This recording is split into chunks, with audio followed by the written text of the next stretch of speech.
Hey everybody, how's it going? This is Legends of 40K. I haven't forgotten about this video series, I just haven't done one in a while. So some of you may not know what this is. This is a series in which I look at special characters and I give you the lowdown on them. I'll give you their point cost. There's one special character per video from any codex. I'll give you the point cost. I'll give you their entry pretty much, but I will only go over specific special rules and specific war gear that are unique to that special character. So if they got something that's army-wide specific or universally a special rule, I'm not going to go over it. Also, the Grey Knights don't have their stat lines up on the internet on Games Workshop's website, but most everything else does. So if you want to know what a Seer Council had as far as stat line goes, you could see it on the Games Workshop's website in the Eldar section. So I don't know if the Grey Knights will get it updated, but I think they will, just to be in line with everything else. Anyways, let's get right to it and see if I don't get in trouble. He's 150 points. He's Castellan Garen Crowe. He leads the Purifiers, and he is a special character Brotherhood Champion HQ. So for 150 points, he is weapon skill 8, with a skill of 4, strength and toughness of 4, 2 wounds, initiative 6. His attack characteristic is an asterisk. As a Brotherhood Champion, it's a special type of way he attacks. Leadership 10, 2+ save. He is unique. He's infantry. His war gear is Artificer armor, Stormbolter, the Blade of Antweir, Frag and Crack grenades, Psych Out grenades, Iron Halo. Special rule is the Aegis, Fearless, Master Swordsman, the Perfect Warrior, Preferred Enemy Demons, Psyker, Mastery level 1, Titan's Herald. He has Psychic powers, Cleansing Flame, Hammer Hands, and Heroic Sacrifice. And he has a rule of the Keeper of an Arc, meaning Purifier squads are true choices in an army that includes Crowe. Now, the Blade of Antweir. It's a demon weapon. Part of the fluff is it's a demon weapon that is not able to be destroyed, and they can't really hide it because it'll call out to somebody to come get it and do bad things. So Crowe is utterly incorruptible, more so than a standard Grey Knight is incorruptible. So he is charged with keeping the blade safe, basically. So it just counts as a close combat weapon for him because he will not draw upon the blade's abilities at all. He does not utilize any of the blade's power, so it's just a sword. So it doesn't give him anything except a close combat weapon, but it gives him a negative. Pretty much any unit that charges him in the assault phase, if in turn in which they charged, all models in that unit gain Furious Charge and reroll failed rolls to hit for that phase. So don't get assaulted, pretty much. And then he has a special rule, Master Swordsman. All of his attacks have the Rending special rule, and he rends on a 2-wound roll of 4 or more. So, with that being said, let's first look at his model. He's a special character and he has his own model, and I'm a big fan of that. I think every special character should have their own model. I like his model. It's a nice looking Artificer armor guy, you know, power armor looking. You have to remember, Grey Knight armor is ornate in general, so you definitely don't want to make him too ornate because then he kind of look kind of gaudy. You can go heavy ornate, but you gotta do it, I feel, in a specific way. So I think they were more conservative here. He definitely has some stuff to make him stand out, but he's not gaudy looking. He has a back banner and a cape as well. He's got the demon weapon in his hands. And kind of as a side note, his Stormbolter is on his right arm. Most Grey Knights have it on their left arm. Just some of them to look at kind of stands out there. His posing is neutral. He's not staticky, and he's not in a crazy aggressive pose like charging at you or something. I think it's more like a knightly noble pose. So overall, I'm happy with this model. If you're not going to utilize Crowe anyway, you might want to pick it up and just utilize it as your Purifier guy or some type of power armored Grey Knight, because he looks pretty cool. So with that being said, let's look at his entry first. Secondly, I should say. And at 150 points, he's a pretty good bargain for what you get. As far as Grey Knights go, he's pretty cheap. He's 2 wounds where Brotherhood Champions normally 1.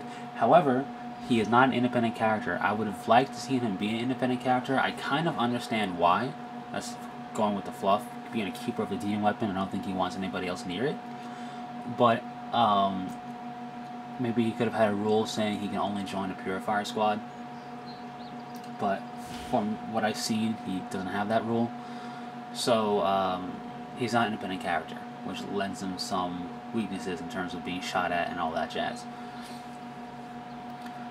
Now, he doesn't have normal attack characteristics. He's got the Brotherhood Champions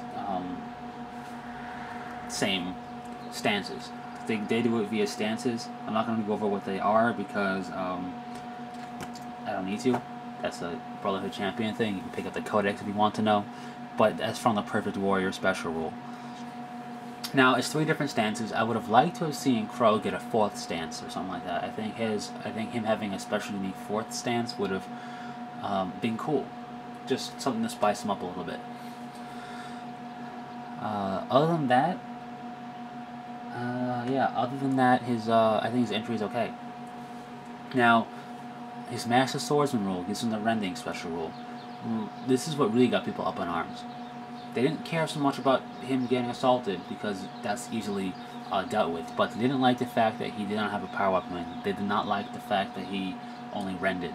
Especially, I can tell you from talking to people locally, they don't like Crowe. Maybe their feelings have changed since I last talked to them, but I doubt it. And really, I think it's misplaced. They're just like, you have to look at the nature of what you're going to be facing. You're going to be facing Space Marines and Chaos Space Marines from all the different codices out there. They're going to be out there in force. You're going to be facing the possibility of Orcs. You're going to be facing Tyranids. There Toughness 3, which is the standard toughness if you want to look at it in terms of power level, if you want to go that way. A normal being is Toughness 3. So, really you're only going to see that in Eldar, and Imperial Guard, and Tau, really, but people don't really play Tau that much. Point is, he wounds on a 4 against a lot of things with Strength 4. If you hammer-handed, he wounds on a Strength of... He has Strength 5 and wounds on 3s against Toughness 4. But for the most part, he's going to be wounding on 4s, just due to the nature of what you're going to be encountering. So, for a great deal of the time, I would say the majority of the time, if he wounds it, he rends it, and that's just the way it goes. So really, his rending on a 4+ is pretty good. And really, he can't instant kill anything, which is a drawback when you look at the rest of the Grey Knight's army. But he can hit any toughness and wound it fairly regularly. He can wound toughness 10 really on a regular basis, no problem. Unless you hammerhand or do something else on top of that, Strength 4 can't touch that. So, I think he's not bad in terms of that. Yeah, he doesn't have a power weapon, he doesn't have a Nemesis Force weapon, but he doesn't really need it. He needs a Mastery level 1. Either you're gonna activate a Nemesis Force weapon with that Psychic level 1, which means you can only do 1 a turn, or you're going to utilize a different psychic power and can't activate your Nemesis Force weapon anyway.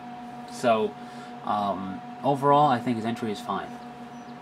I just think I think it's more of a case of, first look at him, he doesn't have a Nemesis Force weapon, he doesn't have a power weapon, he only rends, and he has this negative special rule people instantly had a dislike. And I think, honestly, you can get around that easy enough, and I think he can be a capable character.